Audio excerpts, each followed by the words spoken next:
당이 안정되면 가까운 시일 내에 여야 당대표들과 좋은 자리를 만들어 모시겠다.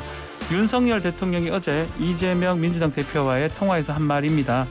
이 대표가 당초 제안했던 영수회담 형식의 1대1 만남은 성사되기 좀 어려울 것 같은 분위기인데요. 민주당의 박성준 대변인 연결해서 어제 정무석과 회동 등 분위기 이야기 들어보겠습니다.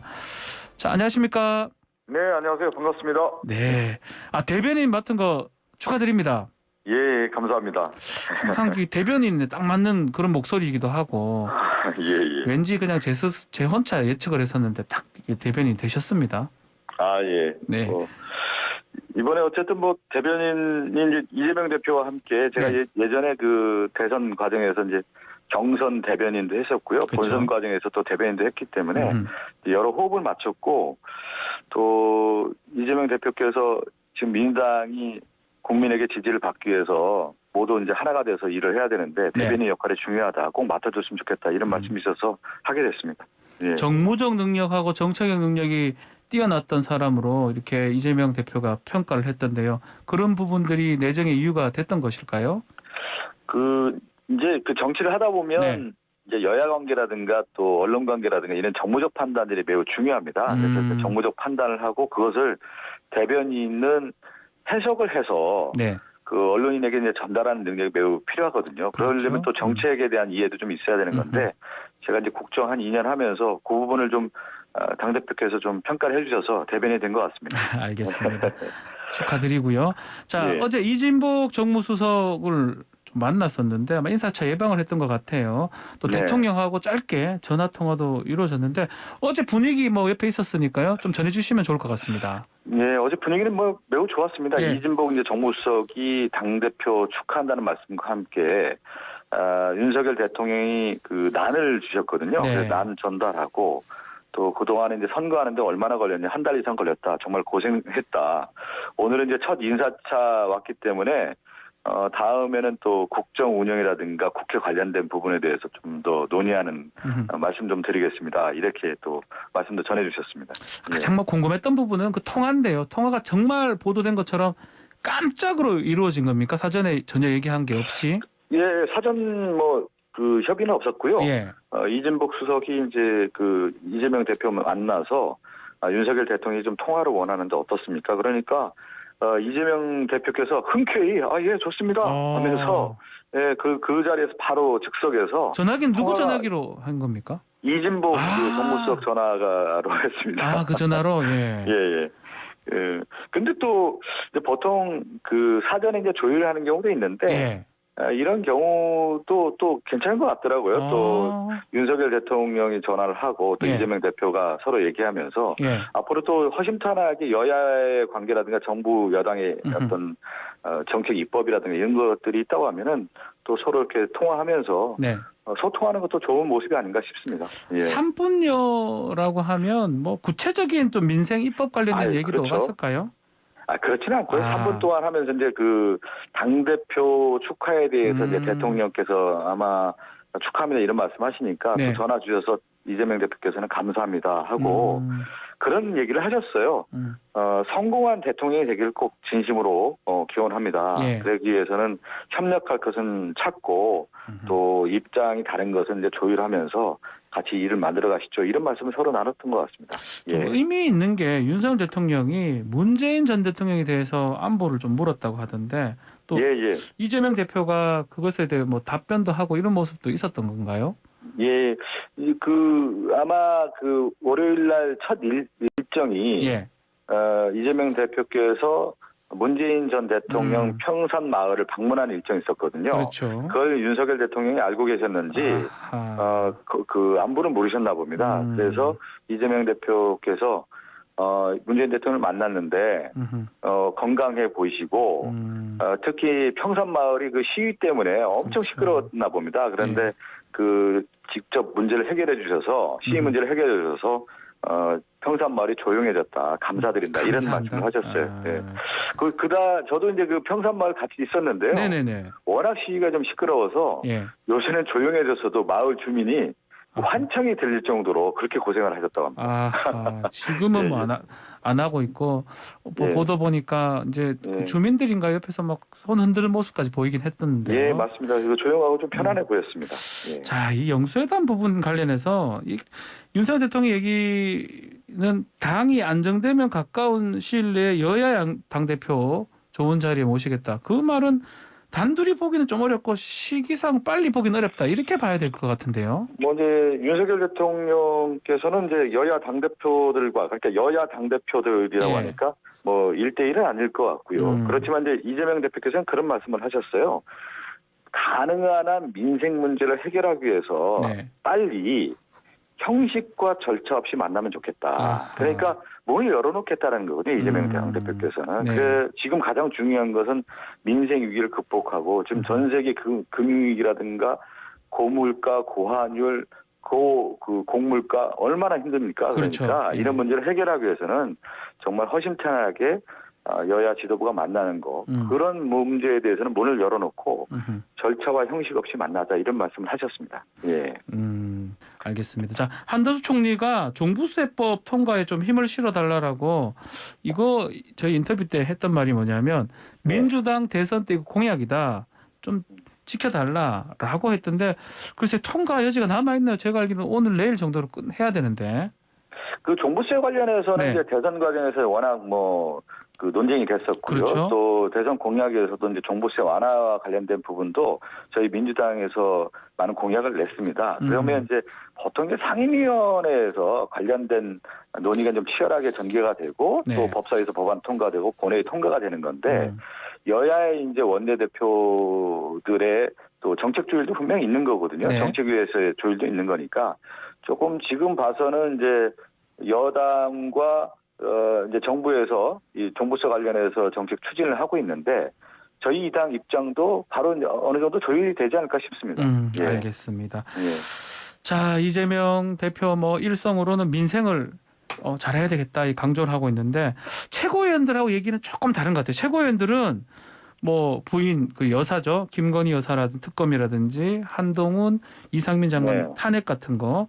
근데 이게 사실 한편에서는 이거 메시지 분담하는 거 아니냐, 역할 분담하는 거 아니냐 이런 얘기가 있더라고요. 이건 어떻게 말씀하실 수 있을까요? 그러니까 야당의 본연의 기능이 뭡니까?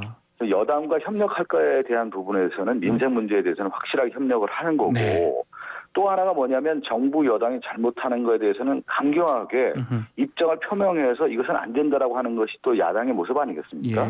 특히 이제 한동훈과 이상민 장관 같은 경우는 지금 이 얘기가 나와요. 좀 그분들이 다 그 법률가 출신들인데 민주주의의 가장 기본은 국민이 대표를 뽑아서 그 대표가 법을 만들어서 그것을 통해서 국민에게 책임을 지는 건데 그러면 그것이 이제 법치국가라고 하는 거란 말이죠. 근데 그 국회 의회주의, 민주주의의 가장 기본 원리인 법을 만들어서 집행하는 것은 장관들이 하는 건데 오히려 지금 보면은 법치국가가 아니라 시행령을 통해서 하는 그런 모습이란 말이에요. 그래서 요즘에 한간에 영치국가란 말까지 나온 거 아니에요? 영치국가요? 시행령 정치라는 걸 영치국가라고 하는 표현까지 쓰는 건데 그래서는 안 된다. 그러면 이런 문제에 대해서는 민생 문제는 협력을 하지만 정부 여당이 잘못하는 그러니까 민주주의 기본 원리라든가 법치국가의 원리에서 벗어난 시행령 정치, 영치국가의 모습을 가서는 안 되기 때문에 강경하게 이런 문제는 제기를 하고 만약에 필요하다고 하면은 비판하고 또 법적인 제재 조치까지 해야 되는 것이죠. 이 탄핵 특검 얘기가 아직 당론으로는 채택이 되거나 또 당내에서도 약간 논란이 있는 것 같습니다. 저희 어제 이현욱 의원하고 인터뷰를 또 해봤던 부분도 있거든요. 그건 당연히 이제 그 당내에서는 어떤 사안이 오면 노선에 대한 것이 있죠. 어떤 노선을 갈 것이냐. 그러니까 세상에 또 정답은 없는 거죠. 그렇지만 이 문제를 어떻게 바라보느냐 본질과 핵심이 있는 건데 좀 윤석열 정부의 문제가 이제 있단 말이에요. 그것이 어떤 거냐면 이제 크게 세 가지로 볼 때 지금 과거의 본부장 비리라든가 지금 대통령실 안에서의 사적 채용이라든가 대통령 사저의 그 공사의 의혹이라든가 이런 문제를 봤을 때 몇 가지를 볼 때 이제 세 가지로 우리가 좀 민주당은 바라보고 있는 겁니다. 하나가 뭐냐면 필요하다면 국회에서 국정조사가 필요한 거 아니냐. 국정조사. 그리고 지금 앞서 얘기한 것처럼 부인이나 장모에 대한 문제라든가 특히 김건희 여사의 주가 조작이라든가 그다음에 허위 이력 이런 문제가 경찰 검찰 조사가 미비하다. 수사 미비하다. 예. 그러면 특검을 통해서 명명백백하게 국민에게 밝혀주는 것이 법 앞에 평등하다라고 하는 것이 가장 중요한 거 아니겠습니까? 예. 그런 차원에서 특검에 대한 얘기를 하는 거고 아하. 또 하나가 예. 지금 대통령실 안에서의 그 사적 채용 예. 그런 뭐 제가 말씀드린 거 공사 의혹 이런 것들이 내부 감찰이라든가 내부 통제가 안 되고 있다. 그렇다고 하면 민정수석실도 없는 상황에서 네. 특별감찰관을 임명해야 되는 거 아니냐. 그래서 이제 우리 민당에서는 크게 세 가지를 얘기하는 거죠. 하나가 뭐냐면 특별감찰관 임명을 하라. 네. 국정조사에 대한 부분도 고려하고 있는 예. 거고 수사 미비에 대해서 특검까지 얘기하고 있는 겁니다. 특별감찰관 말씀하셨으니까 좀 여쭤보면 예. 북한인권재단 이사 임명하고 국민의힘은 좀 같이 하자 이렇게 얘기를 하고 있는데 혹시 전향적으로 검토도 가능합니까? 같이 할 수 있는? 아니 이거예요. 예. 국민이 바라보는 시선에서 중대 사안이 어떤 거냐는 거예요. 그러면 정부 여당은 가장 중요한 게 네. 책임을 지는 자리란 말이에요. 그러면 지금 특별감찰관이 중요합니까? 북한 인권재단 그 임명이 그 이사가 중요한 겁니까? 그러면 정책에 대한 사안에 대한 어떤 사안에 대한 결정을 할 때는 책임지는 모습이기 때문에 네. 이게 비교 우위가 있다고 하면 그걸 먼저 해야 하는 것이 정부 여당의 책임 있는 모습이지 그걸 연계한다라는 것은 어떤 의미냐면 안 하겠다는 의미로 해석될 수가 있는 거예요. 네. 그렇게 비껴가서는 안 된다. 이런 말씀 꼭 드리고 싶네요. 예. 자, 김건희 여사 관련된 질문도 하나 드려보겠습니다. 예. 지금 최근에 논란이 되는 게 이 보석류 해외 순방 당시에 그 착용했던 이게 재산 신고에 빠졌다라고 의혹 제기를 하니까 해명이 좀 왔다 갔다 하는 것 같습니다. 민주당 이 문제 어떻게 보고 계십니까? 제가 요거 앞에서도 그 얘기를 했잖아요. 예. 김건희 여사에 관련된 부분에 대해서는 대통령실에선 제2부속실을 만들어서 일정뿐만 아니라 대통령 영부인에 대한 전반적인 관리를 하는 겁니다. 그래서 이 부속실을 이제 신설해야 된다는 얘기가 있었던 거고 정말 비리 문제가 발생하지 않도록 사전적 예방 조치로서 특별 감찰관이 필요한 건데 이런 것들이 이제 문제가 발생하는 거예요. 지금 김건희 여사가 해외 순방을 갔을 때 보석을 착용했는데 네.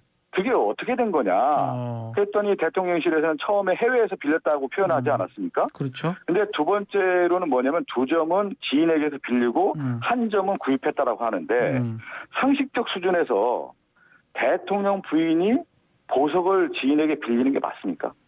빌려줍니까 누가? 예. 누가 빌려주는 것도 이상하고 그러면 이상하죠. 대통령실은 예. 어떻게 나가야 되냐면 해외에서 빌렸다는 부분에 대해서 정확하게 다시 해명을 해야 되는 겁니다. 왜 그런 잘못을 했는지.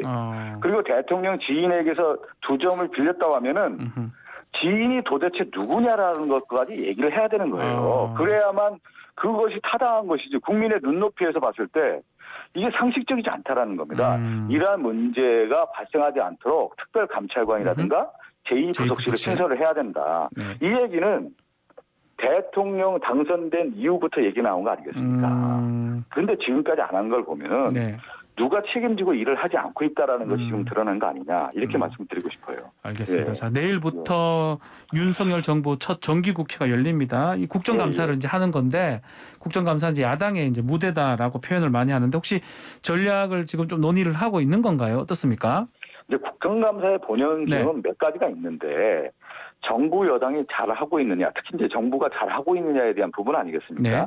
그거에 대한 이제 정책 감사가 있는 거고 그것이 잘못됐을 경우에 어떻게 가야 되느냐 대안까지 또 제시를 해주는 것이 저는 야당의 몫이라고 봅니다. 그런 그것이 이제 가장 중요한 것 중 핵심은 민생입니다. 민생을 책임지는 민생 제일 우선주의로서의 민당이 국정감사를 임해야 된다. 그것이 국민의 희망을 주고 또 지지를 받는 그런 모습이 아니겠냐 이렇게 큰 방향을 잡고 있습니다. 예, 끝으로 요거 질문을 좀 드리고 싶습니다. 정청래 최고위원 과방위원장 겸직 관련해서 뭐 관행 얘기도 하고요. 의사를 물어본다라고 지금 원내대표 얘기를 했던 것 같은데 혹시 당대표 생각으로 들어본 적 있을까요? 아니 이제 보면 이제 모든 문제가 당대표의 결정사항으로 좀 그게 아니고 보통 그 국회의원들 개개인이 판단을 하는 거 아니겠어요? 헌법기관이라고 얘기할 정도로. 그렇죠. 그럼 과방위원장 겸직 문제에 대해서는 정청래 또 수석 최고위원이에요. 수석입니다. 그 최고위원의 판단의 문제고 겸직 문제는 국회 관리에 따른 문제가 좀 있었는데 그거는 이제 법적인 문제까지 이렇게 뭐 적용해서 이건 된다 안 된다 적용할 문제는 아니고 아하. 제가 볼 때는 정청래 의원의 판단의 문제고 그 판단에서의 결정한 문제가 아닌가. 정청래 의원 한대요. 그 상관없이 한다고 하던데요. 당에서 할 얘기 아니다 이 말이에요. 정청래 의원의 예. 판단 문제를 당연히 그거는 좀 당에서 또 뭐 여론이 어떻게 추이냐에 따라 판단할 문제겠지만 네. 1차적으로는 정청래 의원의 판단의 문제가 아니겠습니까? 알겠습니다. 예. 자, 오늘 말씀 여기까지 듣겠습니다. 예, 예. 감사합니다. 예, 예. 감사합니다. 예. 박성준 더불어민주당 대변인과 함께했습니다.